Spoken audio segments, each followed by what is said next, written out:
What's going on, guys? Welcome back to Classic Octane. I am Taylor. Today is day one of the 7-day build challenge. So if you're not familiar with this, I did do a Will It Run video on this last week and told you guys that I wanted to challenge myself to build this bike from what you see now to a totally complete running, riding, ready to go motorcycle in 7 working days. So today is day one. Today is the day we're going to do a lot of kind of strip down and getting the bike down to its kind of bare pieces so that we can build it back up properly. So we're going to need to pull this engine out so that I can properly clean it. We can go through. I think there's going to be some oil seals I'm going to need to replace. I need to finalize our frame modifications. My goal for the end of the day is that we have a fresh coat of chassis black paint on this frame so that it can dry overnight and we can start to reassemble it tomorrow. So in order to do that, we need to get to work. First thing I want to do is remove this exhaust we installed last week. So this is a Delcovic 4-in-1 that we'll be using. Sounds really, really good. So I'll remove this. We will also pull off the carbs and get this engine ready to pull out.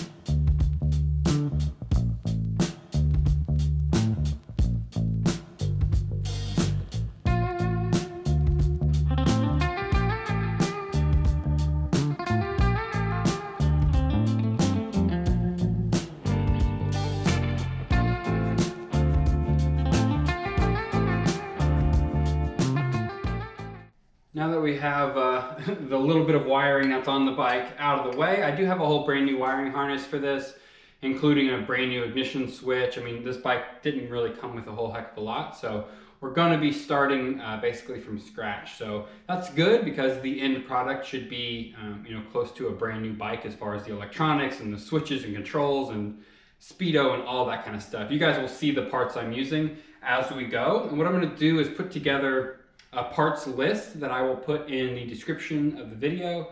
And then I may end up putting like a link to my website or something like that where I can kind of go into a little bit more detail where I got each and every part, but we'll figure it out. I'll figure out the best way to give you guys all the information about the parts I'm using. So I need to go ahead and get ready to pull this engine. So to do that, I need to get all of the, the shifter, the rear brake, a lot of the little mounts in the front off. We'll take this back one off. I'll leave probably just the bottom 2 main bolts that go through to hold it in place, and then we're ready to pull this thing out.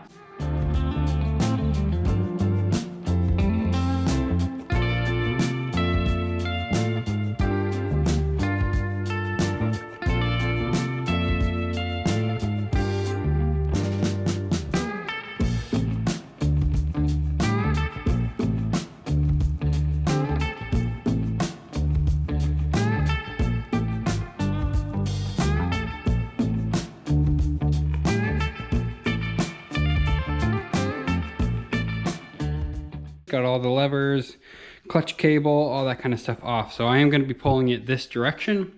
I'm going to try to just kind of walk it a little bit this way so that I can really grab underneath it, pick it up, put it over on the bench so that I can then hook up my connections to be able to put it on my engine stand.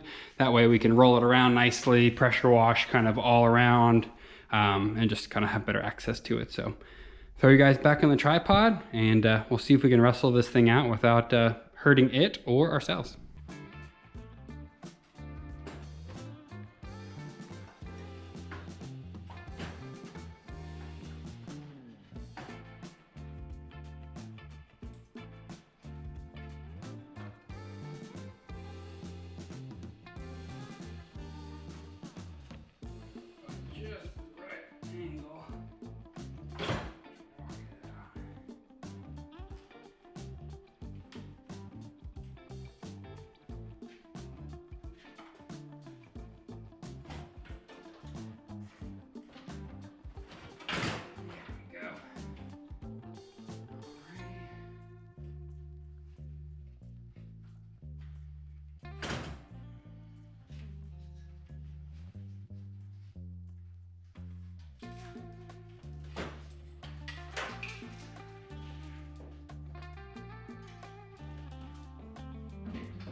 Got the engine moved onto the stand. I've showed this in the past, just to give you guys a quick refresher of how I put these engines on the stand. A couple of pieces of angle iron, some all thread through these back two motor mounts, and then just connected, bolted through to the piece that comes on the engine stand. Get it kind of centered up, bolt this piece on, and then you can take the red piece and just slide it on here so you're not trying to hold the engine up while you're bolting everything together. Hopefully that makes sense. Gets the engine nice, level. We have access to every component we could possibly need.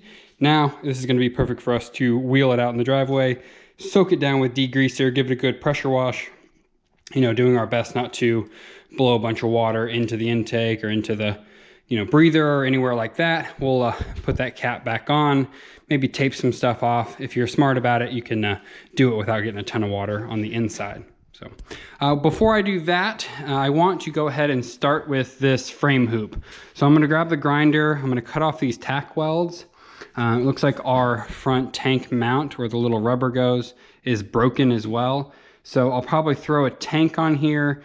We'll get prepared to make little tabs for this so that I can have the tank mounted where it's supposed to be. Then we can put the seat in place and we can make sure that our measurements are perfect for our frame hoop. My guesstimation was we'll need to add 1 inch, but I want to make sure before we start to weld everything. So I'm going to move on to that, because once that's done, then we can wheel the frame outside and degrease and pressure wash and everything this at the same time as the engine.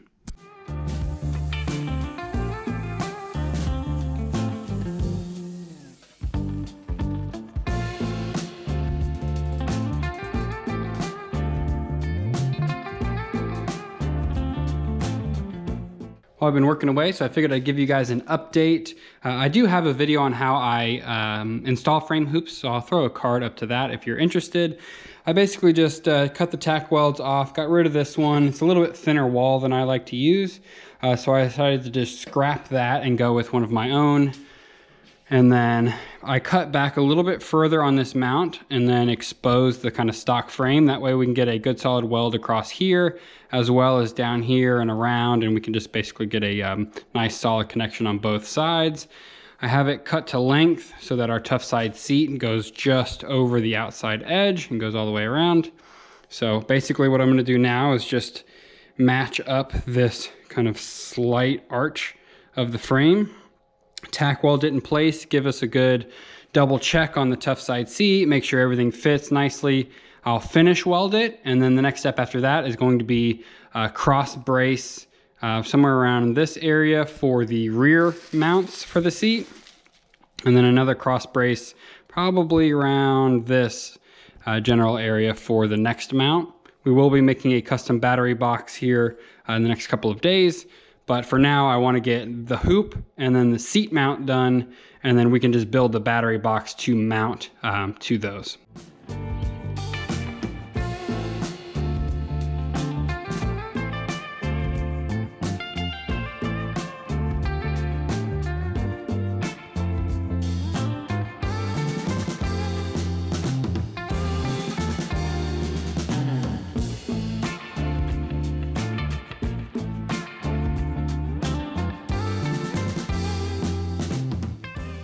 Little update, got the seat mounted. So you can see we just did 2 crossbars with 4 holes through them. And then I take my, I think it's 5/16, 18 all thread, cut a piece about 1 inch, 1.5 inches long, screws into the bottom of the seat, and then that goes through the 4 holes, and then we will be using 4 wing nuts to bolt it down. That way you can reach under here and undo it by hand to gain access to the electronics that will be inside the battery box here, should you be out riding and need to access the fuse or whatever. I don't want this to be permanently bolted. I've talked about this a bunch in the past. I prefer to have it wing nut on. That way you can remove it if you need to. So now that that part's done, I need to see if there's any other frame modifications.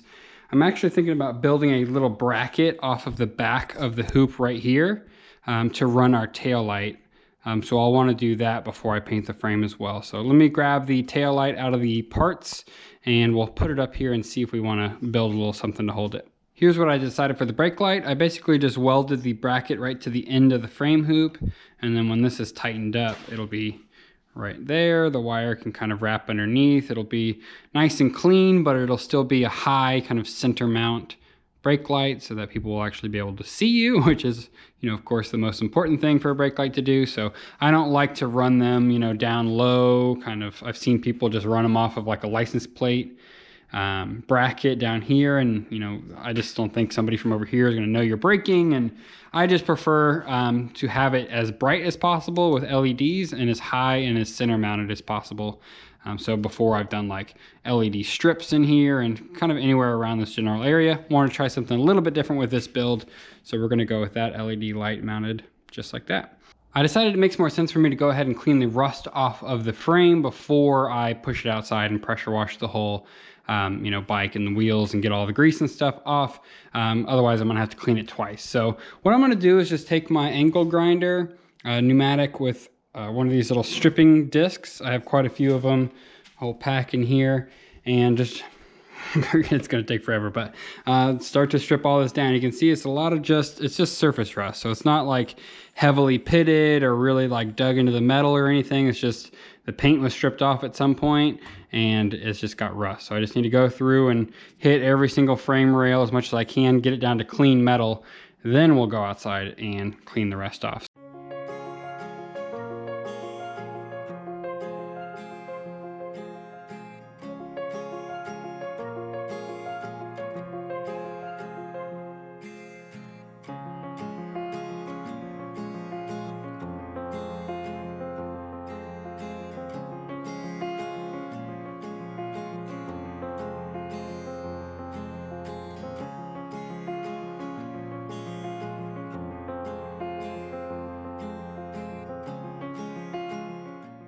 I got, I would say, about 85–90% of the rust off.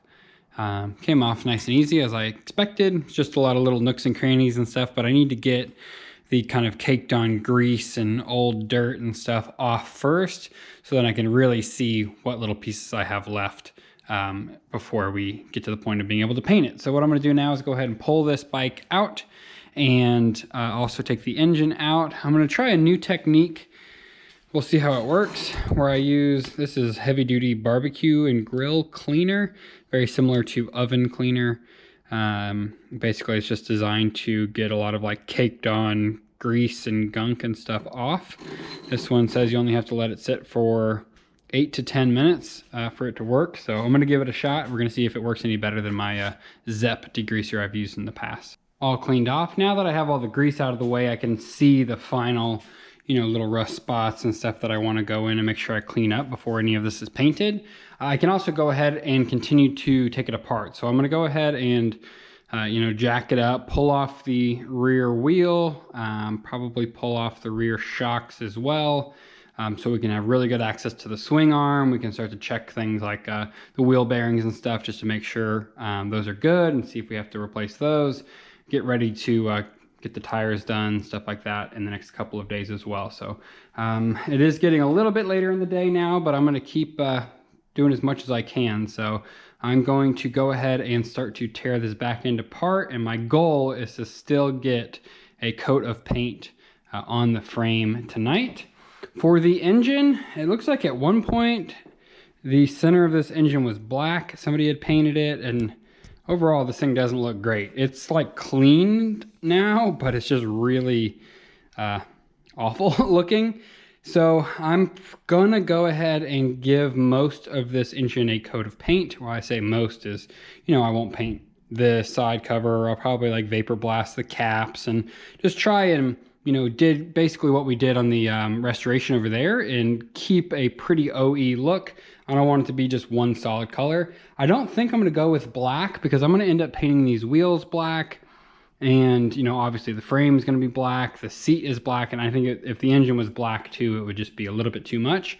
But the aluminum color I have on the CB500 is a little bit too bright, I think. Like it doesn't look bad, but I don't know. I might actually end up going to the store probably in the morning and seeing if I can find a high temp engine paint that is just a couple of shades darker to coat the engine with. But we'll wait on that right now. So let's get to pulling the back end of this bike apart.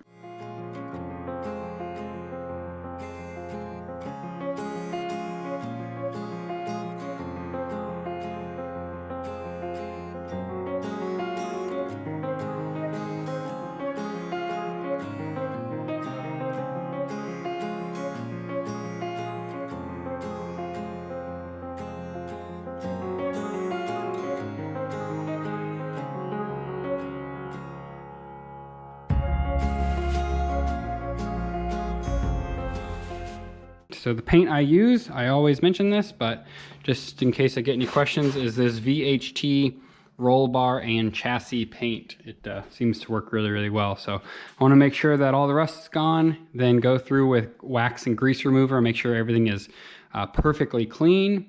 We will mask off anything that needs to be and then paint it up. First coat is done and it's looking great.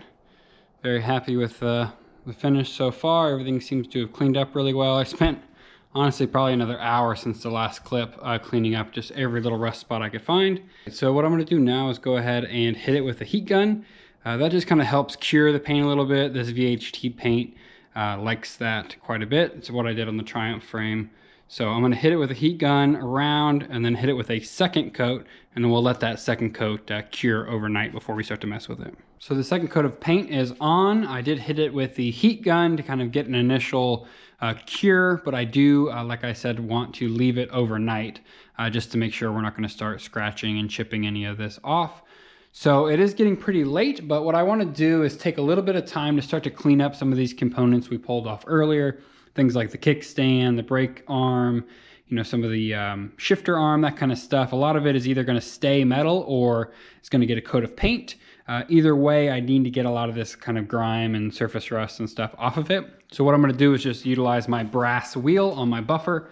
I use this thing all the time. I highly recommend getting this kind of setup. It does a great job cleaning up a lot of materials, but it doesn't take away metal, so it's not going to grind into metal and stuff. So I'm going to do that for the next foreseeable future until my wife comes out here and says, hey, stop making noise, I'm trying to go to bed. And then we'll call it for day one of the 7-day build. All the parts and pieces cleaned up really nice. I gave the kickstand a coat of paint, also gave the little triangle motor mount plates a coat of paint as well. They're hanging up there and drying.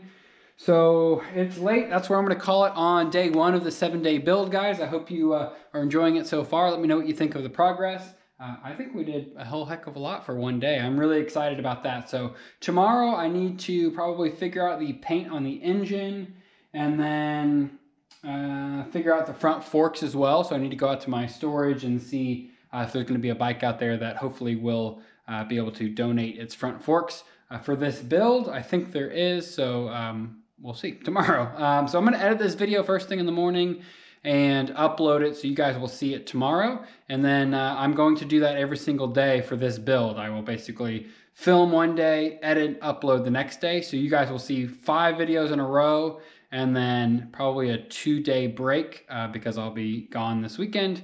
And then the next 2 videos after that. So 7 videos in the next week. So I hope you guys are excited. Let me know what you think about this build. Again, subscribe if you're into this kind of content, and I will see you guys tomorrow.